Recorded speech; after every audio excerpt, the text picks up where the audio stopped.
Hi all, ಎಲ್ರಿಗೂ ಕೂಡ ನನ್ನ ಪಿಂಗಾರ ಕುಕಿಂಗ್ ಚಾನೆಲ್ಗೆ ಸ್ವಾಗತಗಳು. ಇವತ್ತು ನಾನು ನಾಗರ ಪಂಚಮಿಗೆ ಮಾಡುವಂತಹ ತುಂಬಾ ಹೆಲ್ದಿ, ಅದೇ ರೀತಿ ರುಚಿಕರವಾಗಿರುವಂತಹ ಅರಶಿನ ಎಲೆ ಕಡುಬಿನ ರೆಸಿಪಿಯಾಗಿ ಬಂದಿದ್ದೇನೆ. ಮನೆಯಲ್ಲೇ ಆಗಿರುವಂತಹ ಅರಶಿನ ಎಲೆ ಇದನ್ನು ನಾನು ಇದರಲ್ಲಿ ಗಾತ್ರದಲ್ಲಿ ದೊಡ್ಡದಿರುವುದನ್ನು ಕೊಯ್ದು ಚೆನ್ನಾಗಿ ತೊಳಿತಾ ಇದ್ದೇನೆ.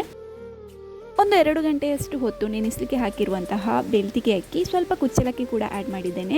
ಅದನ್ನು ಚೆನ್ನಾಗಿ ವಾಶ್ ಮಾಡಿ ಸ್ವಲ್ಪ ಉಪ್ಪು ಆಮೇಲೆ ನೀರು ಹಾಕಿ ಚೆನ್ನಾಗಿ ಗ್ರೈಂಡ್ ಮಾಡ್ತಾ ಇದ್ದೇನೆ. ನೋಡಿ, ಈ ರೀತಿ ಒಂದು ಪೇಸ್ಟ್ ಫಾರ್ಮ್ ಆಗಿ ನಮಗೆ ಸಿಗಬೇಕು. ಈ ರೀತಿ ನಮಗೆ ಹಿಟ್ಟು ಸಿಕ್ಕಿದರೆ ಇದು ಪರ್ಫೆಕ್ಟ್ ಆಗಿರುವ ಹದ. ಇನ್ನು ನಮಗೆ ಇದಕ್ಕೆ ಬೇಕಾಗಿರೋದು ಫಿಲ್ಲಿಂಗ್ಸಿಗೋಸ್ಕರ ನಾನಿಲ್ಲಿ ತೆಂಗಿನ ತುರಿ, ಅದೇ ರೀತಿ ಬೆಲ್ಲ, ಸ್ವಲ್ಪ ಅವಲಕ್ಕಿ, ಜೀರಿಗೆ ಇದನ್ನೆಲ್ಲ ಯೂಸ್ ಮಾಡಿ ಒಂದು ಮಿಕ್ಸರನ್ನು ಮಾಡ್ತಾ ಇದ್ದೇನೆ. ಇದೆಲ್ಲ ಕೂಡ 1 ಕಪ್ಪಿನಷ್ಟು ನಾನಿಲ್ಲಿ ತಗೊಂಡಿದ್ದೇನೆ. ಇನ್ನು ಇದನ್ನು ಚೆನ್ನಾಗಿ ಮಿಕ್ಸ್ ಮಾಡ್ಕೋಬೇಕು.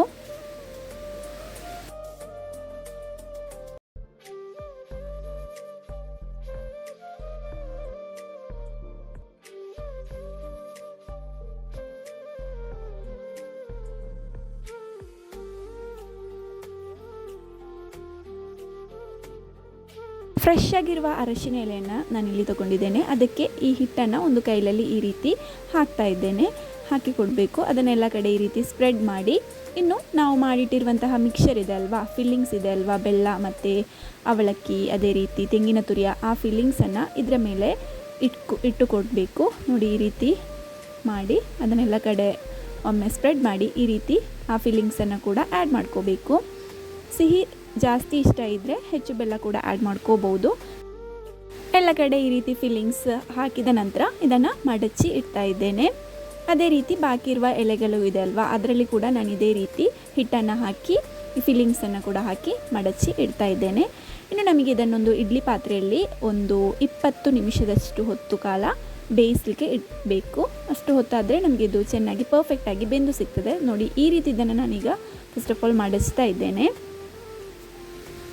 ಅದೇ ರೀತಿ ಉಳಿದ ಎಲೆಗಳಿದೆ ಅಲ್ವಾ, ಅದರಲ್ಲೂ ಕೂಡ ಇದೇ ರೀತಿ ಹಿಟ್ಟನ್ನು ಹಾಕಿ ನಾನು ಬಾಕಿ ಇರೋದನ್ನು ಕೂಡ ಅದೇ ರೀತಿ ಫಿಲ್ ಮಾಡ್ತಾ ಇದ್ದೇನೆ. ನಾಗರ ಪಂಚಮಿಗೆ ಎಲ್ಲ ಮಾಡುವಂತಹ ತುಂಬಾ ಟೇಸ್ಟಿಯಾಗಿರುವ ಒಂದು ಡಿಶ್ ಇದು. ಅದೇ ರೀತಿ ತುಂಬಾ ಟೇಸ್ಟ್ ಇರುತ್ತೆ ಇದು. ಆಲ್ರೆಡಿ ತುಳುನಾಡಿನಲ್ಲಿ ತುಂಬಾ ಸ್ಪೆಷಲ್ ಆಗಿರುವಂತಹ ಒಂದು ಡಿಶ್. ಇದರ ಪರಿಮಳ ಇದೆ ಅಲ್ವಾ, ಅದಂತೂ ತುಂಬಾ ಸಖತ್ತಾಗಿರುತ್ತೆ.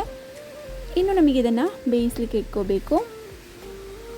ಒಂದು 20 ನಿಮಿಷದಷ್ಟು ಹೊತ್ತು ನಮಗೆ ಇದನ್ನು ಆವಿಯಲ್ಲಿ ಬೇಯಿಸಬೇಕು. ಅದೇ ರೀತಿ ಆವಿಯಲ್ಲಿ ಬೇಯಿಸಿರುವಂತಹ ಎಲ್ಲ ಫುಡ್ ಐಟಮ್ಸ್ಗೂ ಕೂಡ ತುಂಬಾ ರುಚಿ ಇರ್ತದೆ. ಅದೇ ರೀತಿ ಅದು ನಮ್ಮ ಆರೋಗ್ಯಕ್ಕೂ ಕೂಡ ತುಂಬಾ ಒಳ್ಳೆಯದು. ನೋಡಿ, ಈ ರೀತಿ ನಾನು ಇದನ್ನು ಮಡಚಿ ಬಾಕಿ ಇರುವ ಎಲ್ಲ ಎಲೆಗಳಿದೆ ಅಲ್ವಾ, ಅದನ್ನು ಕೂಡ ಇದೇ ರೀತಿ ಮಾಡಿ ಅರಶಿನ ಎಲೆ ಕಡುಬನ್ನು ರೆಡಿ ಮಾಡಿದ್ದೇನೆ. 20 ನಿಮಿಷದ ಬಳಿಕ ಸೂಪರ್ ಟೇಸ್ಟಿಯಾಗಿರುವ ಅರಶಿನ ಎಲೆ ಕಡುಬು ಅಂತೂ ತಯಾರು.